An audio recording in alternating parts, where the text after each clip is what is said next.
So, as we think about this lidded opportunity and the character of this uphill space, um, what are and the linear space along that whole lid, what can we capitalize on in this unique place in the topography of the city?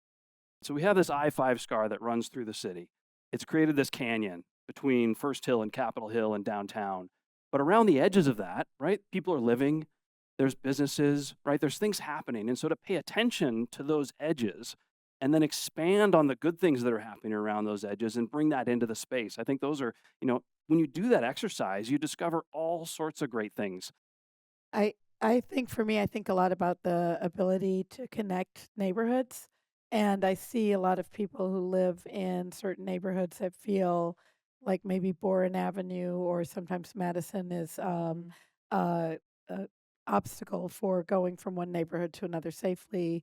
What the potential is for what we can create, it's really a connection, and particularly to kind of provide an opportunity to rise up and elevate certain neighborhoods that are often overlooked. We're really just at the very beginning of this process, right? WashDOT, as John mentioned, is just beginning their I-5 master plan from Canada to Oregon. And the eventual design of this needs to fit within that master plan. As we think about on this course of this very long project and having a strong vision, what does a urban design vision for a lidded I-5, what is that? Not only in what the particulars of it are or in the concept of it, and what do we hope to achieve with a vision to help us make progress towards lidding I-5? I actually think about really digging into what's already there around this footprint and what is it that's being interrupted or running up against this void. And it's really also kind of a landform. It's a canyon, but it emanates things that repel activity and then do interrupt the city and access.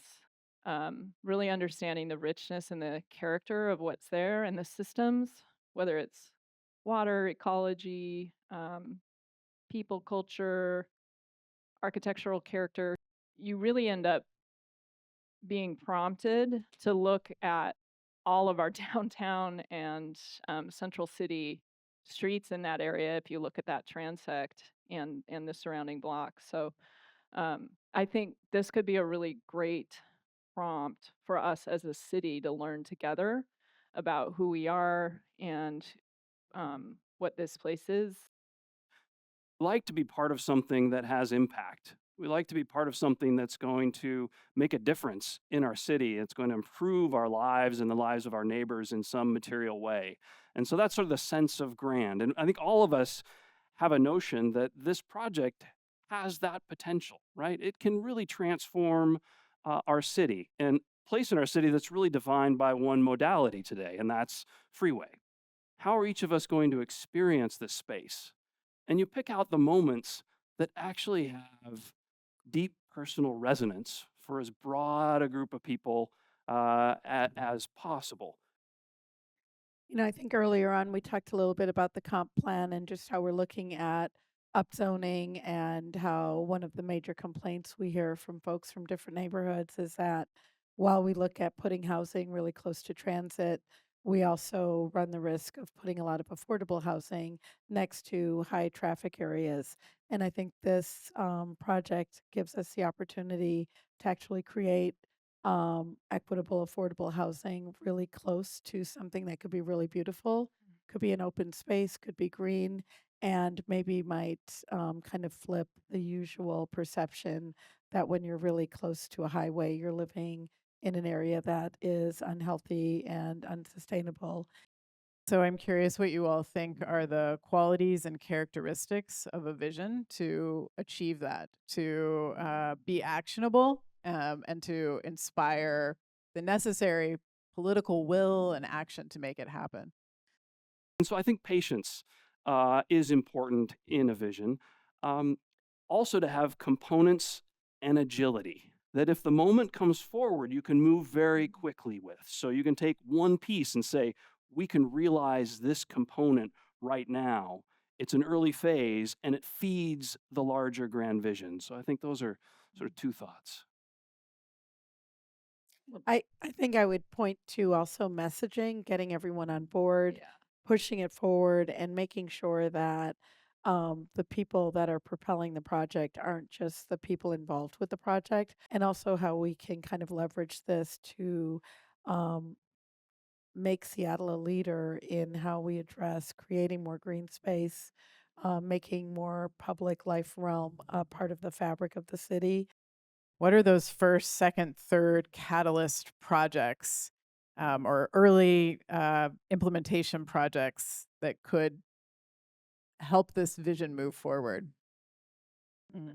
Sometimes it's just experiential activities too to help people see what the land really is from a different perspective. And a lot of people do walk Pike and Pine streets between Capitol Hill or the Pike Pine neighborhood and the waterfront.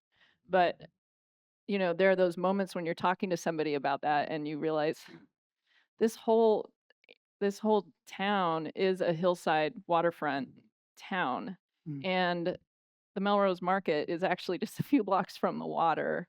And because of I-5 and the sensory effect it has on us, it exaggerates the perceived distance and obstacle to get there, even though it doesn't really affect your grade, you know, the grade of what you're walking when you're on a sidewalk. Well, you could put your kayak on your, you know, over your head and like walk down the hill and put it in the water. And it's like, why does it seem like we can't do that?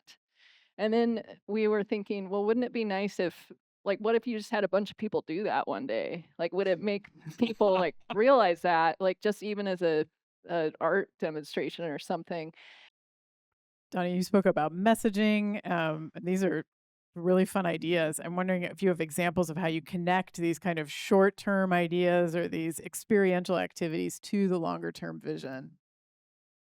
Create something that feels like you don't want to miss it, that it's worth, coming from Shoreline, coming from West Seattle, to kind of start rewriting the story of what it feels like to be in the center of the city at all hours of the day, enjoying outdoor space regardless of the weather. So I think the messaging is what connects the excitement about the project. Working through what we call it. How do you define in a singular, easy to grasp name what the experience is in this place and what it means to all of us? And I think within that, it could change 4 or 5 times. I mean, I think we've all been a part of projects that started with the technical name. I mean, the Market Front project started as PC1 North. What's PC1 North? Parking and Commercial 1 North. That was the definition from the 1970s plan to develop the market. You know, the expanded lit I-5 site extends from Thomas Street and South Lake Union, past the Convention Center and Freeway Park to Main Street in the CID. And it's a 24-acre study area connecting some of Seattle's biggest employment centers, the densest neighborhoods, centers for human and social services, but also some of the historically most underserved neighborhoods. So this LID project will only happen if diverse communities surrounding it are invested in its outcomes and demand it to be built so that it's a benefit to everyone, right? How do we approach this process of developing a vision? Not even developing what the plan is, but developing a vision that's inclusive of the wide variety of those who will be using this new space.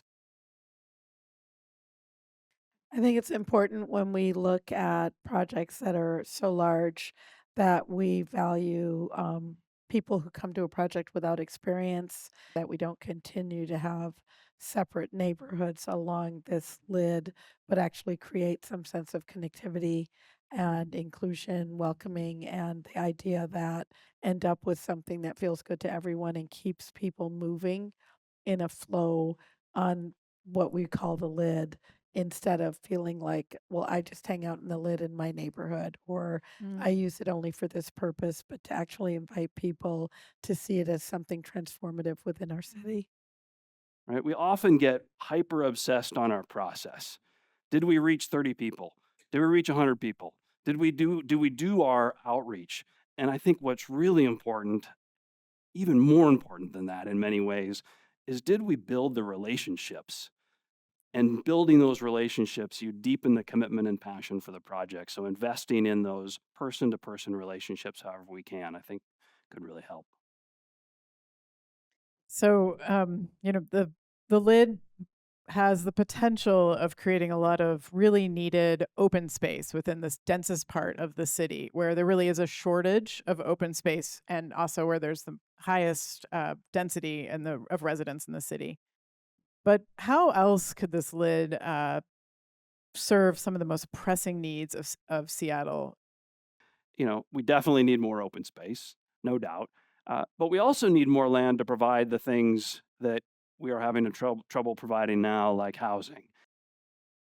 When I look at this piece of our city, this piece of ground, it's really about taking a place that right now is a back edge to two, there's two sides, and then it feels like we have this back edge that creates this negativity. A great central spatial experience or experience of feeling like you've reached a healthy center of something that can be the most vibrant series of blocks that are lined with wonderfully textured and intricate storefronts and really engaging activity on the street. Who is the connective tissue and champion that will help make this happen? And when I say who, I don't mean the one individual, but who are the players? Who are the various team members? We're talking about storytellers, designers, marketers. Yeah, I'll jump in real quick, and I'm sorry I keep doing this, but I'm so excited to be out here and see so many incredible people. So I'm going to call out one individual to talk about this important, and that's Sally Bagshaw, who's sitting right in front of me here. Round of applause. And Sally represents one of the most important ingredients in a major undertaking like this, and that's the political will. You have to have that, and you have to have that political will at the highest and most influential places that you can reach. And they have to believe in this project. And I think Ben's mentioned the idea of political will kind of driving it. And I think it's almost as though we could put together, like a pot of the ingredients, that being a very integral one, the whole idea of a public private partnership. I think as we embark on a project like this that we know is going to take a long time, taking a look at the team. Right now, we've got architects, we've got designers, we've got engineers, we've got politicians, we've got, the public sector, where's community. Make sure that as we're building this out, you start to put all the people, all the components together to make sure you've got that shared thinking to create the project. One thing we don't want to do is pretend that it's just grassroots and there's nobody sticking their neck out.